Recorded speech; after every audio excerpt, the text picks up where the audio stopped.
Hi everyone, welcome to Kiki and Kibitz. It's me, Mary, and I'm here with tonight's edition of 90 Day Oy Vey. Happy 90 Day Sunday, everyone. I'm so excited. We have a new season of Before the 90 Day beginning tonight, but I need to tackle something. Statler has been talking a lot all summer, and I haven't reported on it as much because honestly, I don't care. But a lot of you guys do care. You have sent me posts, asked me questions. So I decided to put this little video together to explain what happened with Stadler and just to give you guys a little update. So put your seatbelts on. This is going to be quite a ride. Let's hop right into it. So it started off in the beginning of June, before this current season of The Other Way started. Stadler broke her NDA. Okay, that's what it comes down to. She broke her NDA, and she started off with this story. It's a picture of her, Dempsey, and a couple of Dempsey's friends from last season. Okay. And she says, after lying to me, it was found out by the producer that Dempsey and Georgia were fuck buddies. She stayed at her place like 2 months before, but told me not to worry, even though my intuition told me to. She was sketchy AF about it too. So I found out during filming, but because I wanted to protect her reputation, clown emoji, I took the fall. I took every fall. Before the 90 was me looking stupid so she wouldn't have to. I ruined my rep for her. So much effing tea. I'll have to delete this, but I'm done defending your 90-day angel. She goes on to say, how it feels knowing your ex is living rent free in the van. You are paying $700 a month for her to do so, unable to rent your own place without going further into further debt, while she lives debt free because you unknowingly helped her pay off her debts because she manipulated you onto taking more. Can I afford her $700 month van rent and my own apartment rent? Find out next time on You've Been Scammed by a British Gypsy. Everyone saw it coming but you. Now, mind you, this is before the season even started. Okay. Then she posts this picture of Dempsey with the van, and she says the scam artist with her price. And then she commented on the post. This is only the tip of the iceberg that is Dempsey. I cannot stand another second of her being portrayed as an angel when she is continuing to manipulate, gaslight, and fuck me over financially and in every way. I am done looking like the asshole so she can look like the angel. I'm done. I acted a role all of B90 to save her reputation because I loved her. I'm fucking done. Also, in Thailand, before we met for B90 and I looked insane asking if she had cheated, she would go ghost for days at a time. No producer or I could get a hold of her. Days would days she would disappear with no regard to me or anyone else. She's a manipulative user, and I have reached my threshold. Now, it didn't make it any better that Dempsey was posting pictures of the van. You know, she's living her best life, doing the travel, the road trip thing, traveling on the road in the van, okay, while Statler apparently is back home, okay? So, in July and August, she started fighting with cast members, mainly Armando and David. Now, what do Armando and David have in common? Oh yeah, they're both on Pillow Talk. But I'll get into more about that in a moment.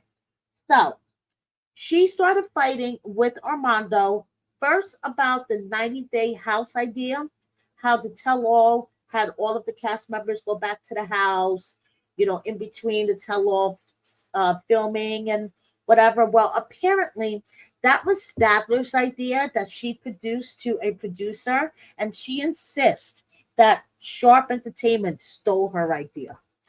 So she says to Armando, "Hey Armando, looks like they did end up using my 90-day house idea. Sucks to suck. Sucks more that I didn't get paid for it." Then she totally blasts Armando, saying blah, blah, blah, blah, blah to the tune of Lady Gaga's Bad Romance. "I didn't read anything you said. Don't ever try and publicly embarrass or humiliate me again. You may get away with everything you want because you have been labeled American Sweetheart because you were the first gay dude with a sob story. But I see right the fuck through you and always have." Whoa, that is like aggressive and raw, okay, on Statler's part. And next, she is arguing with David in the comments, okay? And I think David handled her, with class and grace. You guys can read it for yourself. But, Statler is raw in the comments. So, it gets bad, okay? When in August, even Riley is telling her to shut the fuck up, okay? Riley says, "I love you, girl. I got your back with this fight and fairness and change. But you dilute the message of change when you attack other cast members for their choice to work with the entity that you have issues with. You cannot expect everyone to think like you. I or any other cast, past or present, who has an issue with said entity. You're losing your credibility each time you attack, especially without proof." Now, I'm sure Riley knows a lot more than I do about this whole situation. So if Riley felt the need to go public on his story with this, yeah. So it says, "From a loving place, my friend."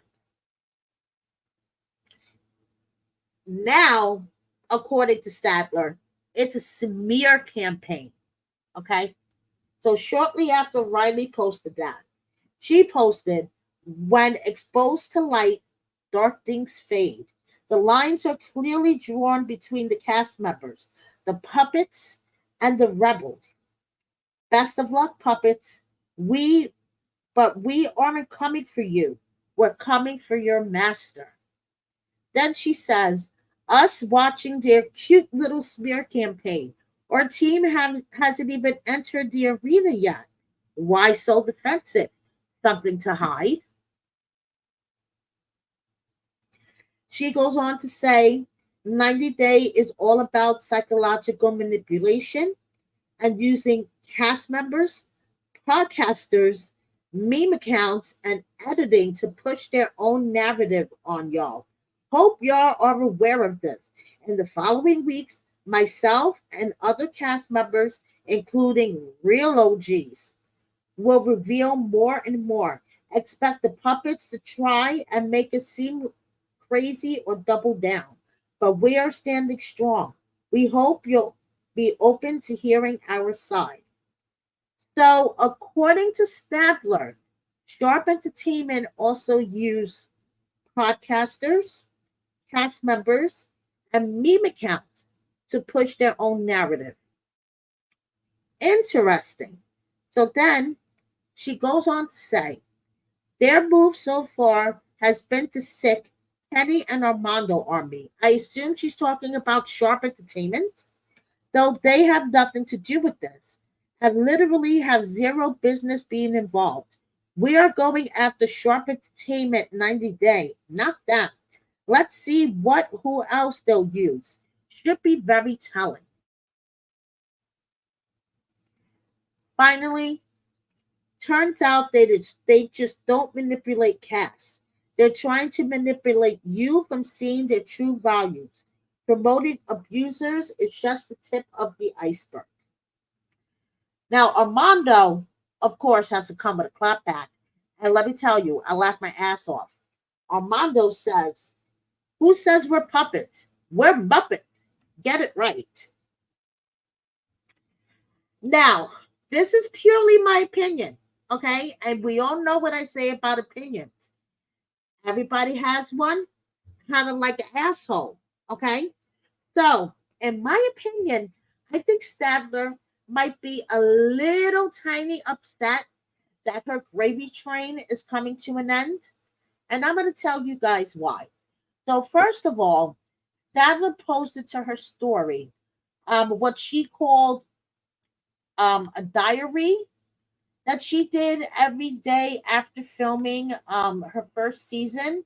So I just find it interesting that she had content like these diaries. Let me just show you what I'm talking about.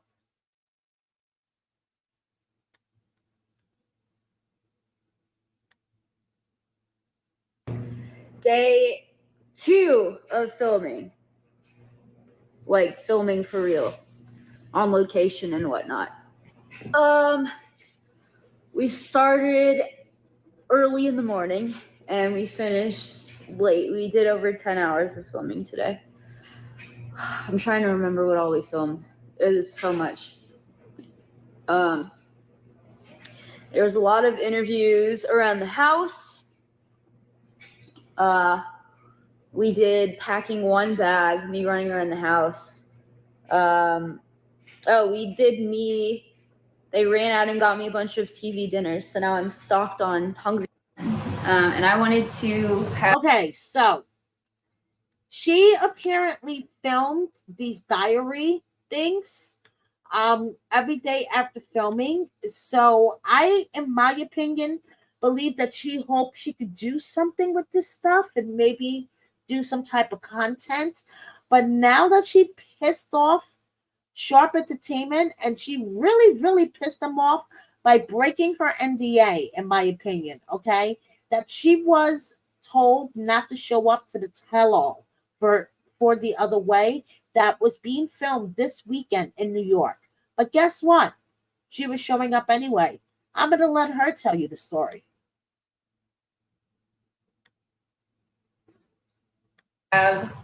Because it's such like a thing to go to the tell-all and basically you trauma bond with the other cast members. And like that's so necessary and healthy. And like last time, absolutely needed it. Like it benefited and helped me so much. So when I found out like I wasn't going to the tell-all and the show was not going to have me at the tell-all. By the way, she never answers the question of why she was disinvited and told not to show up at the tell-all. Several people asked her in the comments. She never answered it. Just a side note. I was like, well, guess what? I got my own money. I got big girl money because I'm a big girl. And it's not from the show. I thought you were in debt because of the loan that you took out for the van. But you have big girl money to fly to New York. I don't know. I'm confused.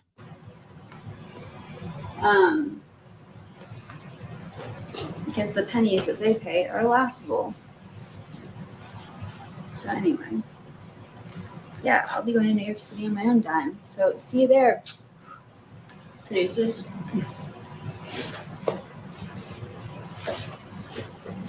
It was funny because some of the cast members were like, why don't you just like walk?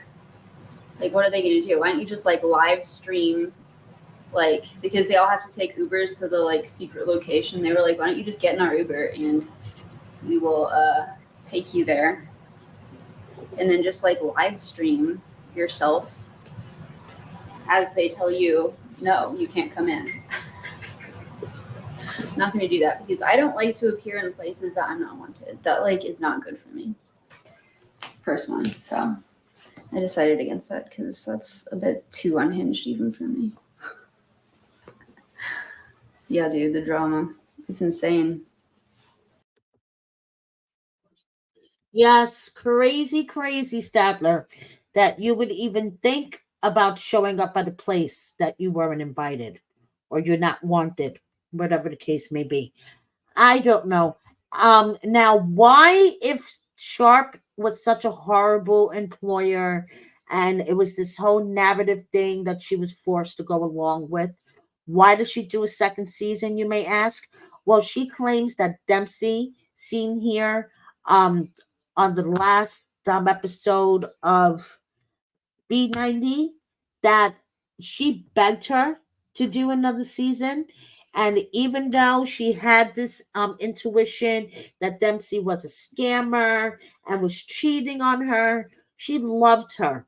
So she decided to do a second season for Dempsey.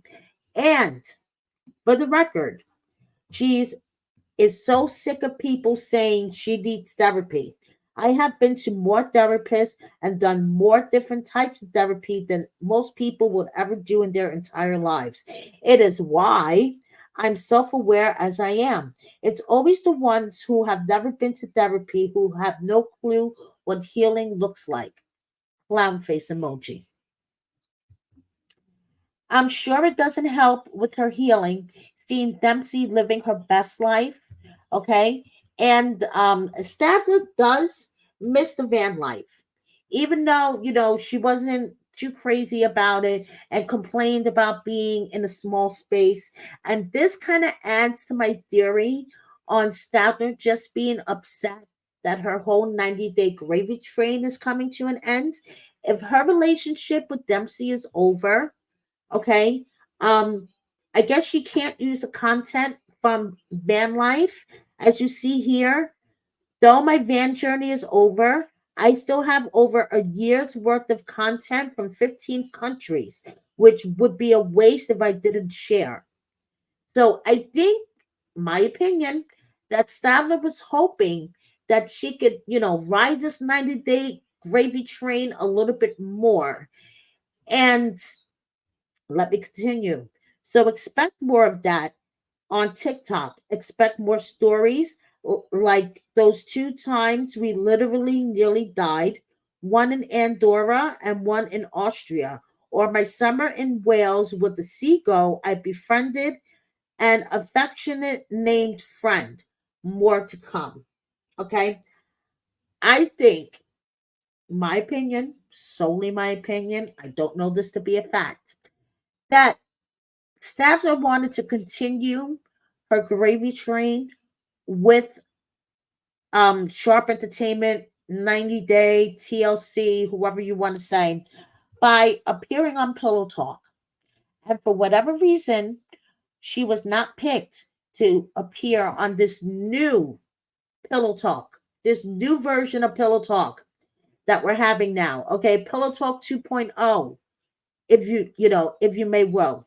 So we have, you know, guest appearances like Miss Debbie and Julian, and now this season, apparently, we're going to have Gabe and Misha and Darcy all joining Robert and Patrick and Kim for Pillow Talk. Okay, now this is my opinion. I think Statler's a little upset. Okay, first, her and Dempsey are broken up. She no longer has a 90-day storyline. So she was kind of hoping, purely my opinion, that she would be picked up for Pillow Talk. And when she wasn't, she got pissed the fuck off, lashed out, starting with Armando and David. What do they have in common? Pillow Talk. Riley, he was on Pillow Talk, but this is purely my opinion. But Stadler is sort of a peer counselor to the new cast members, from what I understand. I see in the comments she's very encouraging of them, and she's very supportive. So I think that's great. But I think she's a little bit too angry over this whole 90-day house thing that she, thinks that Sharp Entertainment stole from her. Girl, if you have receipts of stuff that you want to expose Sharp for being a horrible employer, put them out there. Listen, we all know Sharp Entertainment, 90 Day Fiance, TLC. They are the exploitative. Okay. Obviously, they support abuse by showing that Angela and Michael bullshit on national television. Okay. Tone deaf at times. But in my opinion, in this case, I believe Statler is motivated to expose TLC because simply she wasn't chosen and her gravy train has come to an end. But, like I say, this is purely my opinion. Thank you so much for watching me. Just wanted to give you guys an update of what's going on. Please subscribe if you don't already. Hit the like button. Share my video with a friend or 10. And please consider joining my membership. Have a good night, everyone. See you soon. Bye.